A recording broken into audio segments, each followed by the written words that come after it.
안녕하세요, 금닥터입니다. 방금 요새 의대생들이 많이 힘들잖아요. 그래서 그런지 학교를 그만둘까요? 의대를 그만둘까요? 이런 극단적인 사람들이 되게 많은 것 같아요. 그리고 의대를 그만두고 싶다는 친구들한테 먼저 물어보고 싶어요.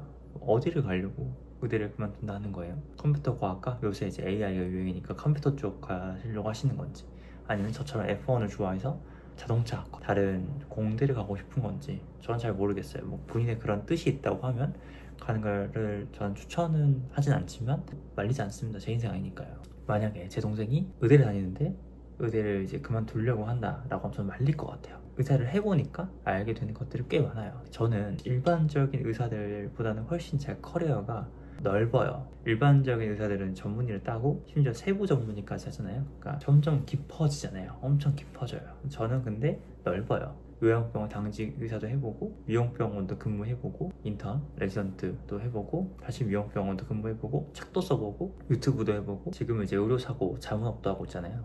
되게 이제 남들에 비해 제가 다양한 걸 하다 보니까 병원에서만 있을 때 시야가 갇혀있던 것보다 훨씬 더 넓게 보는 경향이 조금 있거든요. 저는 무슨 말 하고 싶냐면은, 의사가 돼서 봤을 때 조금 보이는 면들이 있어요. 대한민국 자체가 시장이 많이 죽었잖아요. 내수도 많이 죽었고, 사실 우리나라가 제일 문제되는 게 뭐예요? AI랑 발전이 안 됐다. 미국 같은 경우에는 그런 거를 투자하지만 우리나라는 선도하는 산업이 없다. 근데 이제 우리나라가 너무 이걸 당연시 여기서 그러는 건데, 우리나라가 전 세계적으로 굉장히 순위권에 있는 분야가 있어요. 왜냐면 우리나라 의학이죠. 우리나라 의학이에요. 우리나라 의학은 좀 세계적인 수준이에요. 그러시잖아요. 지금 뭐 일하시고 있는 대학병원 교수님들이 이뤄낸 것도 있고, 더 발전한 게 뭐예요? 피부 성형이잖아요. 예전에는 이제 중국에서 들어와가지고 피부 성형 수술을 받고 가는 게 꽤 유행이었잖아요. 근데 코로나 사태 이후로 이제 에스테틱 산업으로 돈이 쫙 들어왔잖아요.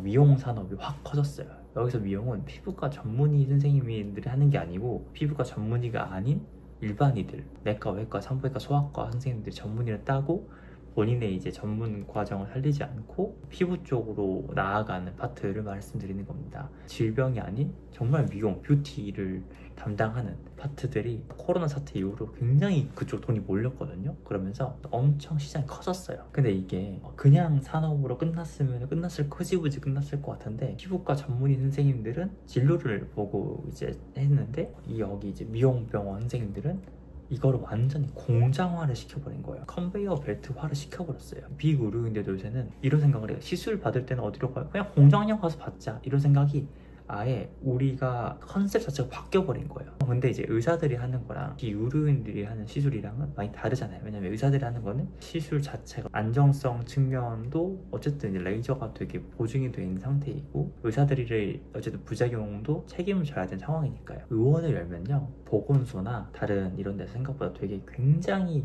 까다롭게 위생 관리를 봐요. 그런 문제가 있기 때문에 일반 에스테틱보다는 훨씬 의원 피부과 쪽이 훨씬 더 시장이 다르다고 보시면 돼요. 그래서 이 말을 무슨 말 하냐라고 하면은, 이 시장이 너무 커지다 보니까 이제는 해외에서, 중국에서 예전에는 막 성형수술 받으러 왔으면은 이제는 피부 시술을 받으러 와요. 웬만한 동남아보다도 강남에 있는 필러가 싸거든요. 근데 또 잘해.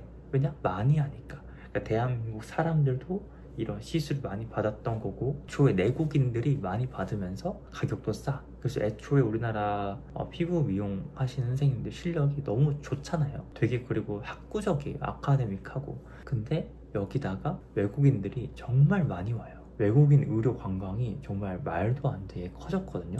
그래서 2024년 그 보면은 코로나19 종식 이후 피부과 성형외과 중심으로 외국인 환자 폭증했다. 그래서 특히 피부 성형외과 환자가 전체 외국인 환자에서 차지하는 비중이 절반이 넘는 거예요. 여러분들 의대를 그만두는 사람들, 제가 이제 미용을 추천한다 이런 건 아니지만 시야를 좀 넓게 볼 필요가 있지 않을까 싶어요. 그러니까 우리가 가진 것을 갖고 있으면서 자꾸 이거를 무너뜨리려고 하지 말고, 의대생들이면 졸업을 해서 뭐 AI 산업을 가시든 영상의학과를 가셔가지고 뭐 AI 산업을 가시든 하실 때, 생각보다 이 의사라는 직업군이 전문직이라서 좋은 게 아니라요, 전 세계적으로 우리나라 정도의 의료 기술을 가진 나라가 별로 없잖아요. 우리나라도 자동차 공학이 다른 공학도 꽤 높은 순위가 있죠. 근데 의학도 꽤 유명하단 말이에요. 굳이 굉장히 하이 퀄리티로 달리고 있는 우리나라가 선두하는 곳이 이제 미용시장, 피부 미용 시장이란 말이에요. 그래서